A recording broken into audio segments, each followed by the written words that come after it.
For all the latest updates, subscribe to News9.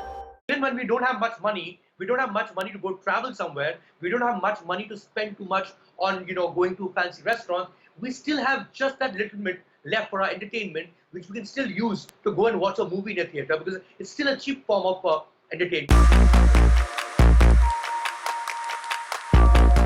In fact, the absence of fresh content on TV as shoots were paused also led to a surge in OTT viewership.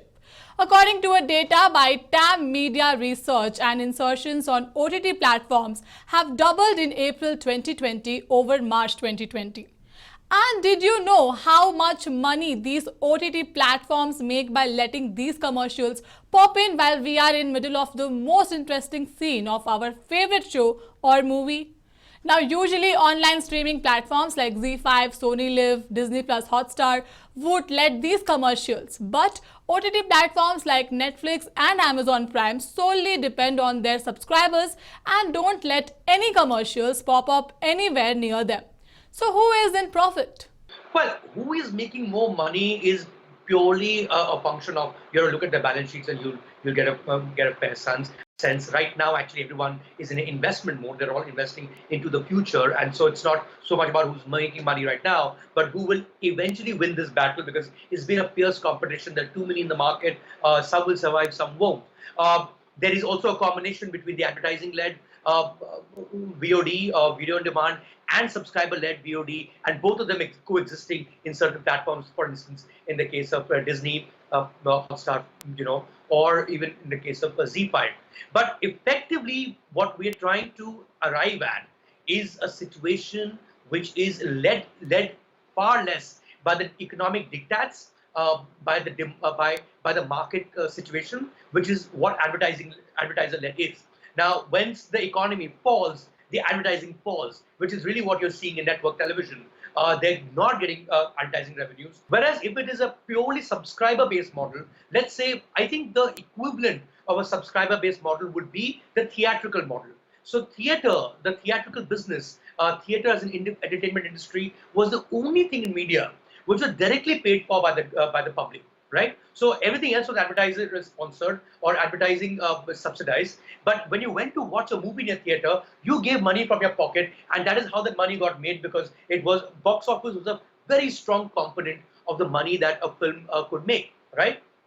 So likewise, you do that with OTT platforms, which are subscriber based. Right? Now the beauty of that model is that it's far tougher as a model, as it's a far more resilient model. It's a far stronger model to take on the impact of an economic decline. Because as you would have noticed, like we saw even in India, our GDP was falling, quarter after quarter, but the box office of films was rising. That's because cinema per se is seen as a recession-proof industry. So even when we don't have much money, we don't have much money to go travel somewhere, we don't have much money to spend too much on going to fancy restaurants, we still have just that little bit left for our entertainment, which we can still use to go and watch a movie in a theater because it's still a cheap form of entertainment. In today's date, we have too many options when it comes to online streaming platforms. And each OTT platform has its own subscription plans. And as a common man, how many subscriptions can one afford?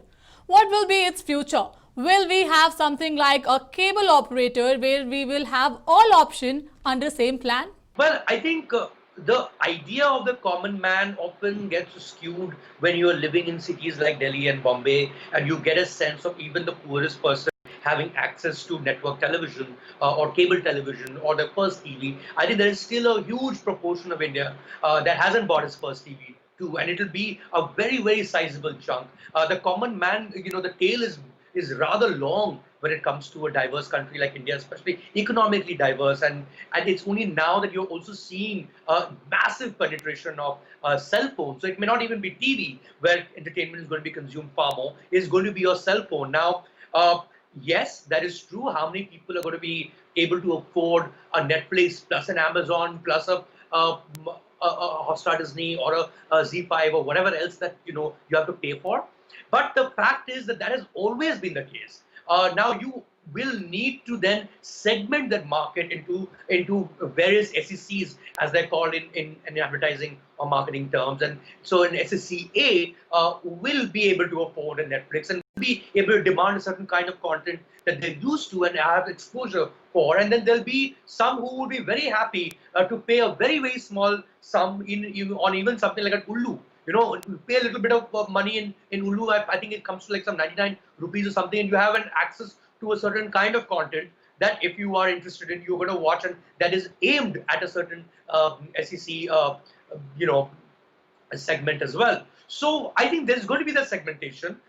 This is very early days for OTT platforms. I think we forget that it's hardly a 4-year-old, 5-year-old industry. Yeah? I mean, there was nothing of the sort before 2016. So we're at the cusp of something bigger, and I think eventually it will all sort of even out, and it will, water will find its own levels as it works with all mass industries. One of the biggest reasons of the increased viewership on OTT platforms is the lockdown. Now, lockdown had put a halt to all TV serial and movie shoots. It also closed theatres nationwide. So the only option for entertainment and new content that people had was these online streaming platforms.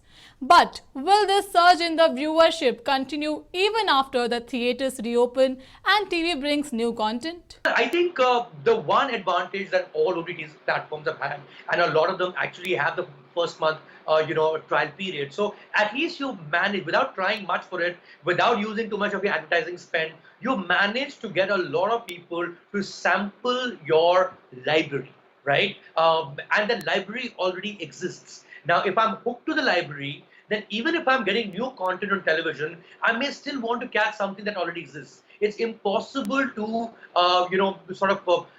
get done with that library. It's a massive one, whether you are on Amazon or anybody, or on Netflix or anywhere else, right? So now, if I'm hooked to it, that's sticky enough, then I stay. If I was already happy with TV and this gave me nothing new in terms of experience, I leave. But to the best of my knowledge, I think once you sample something new, you really do move up the ladder. I think that's how consumer spending usually has been.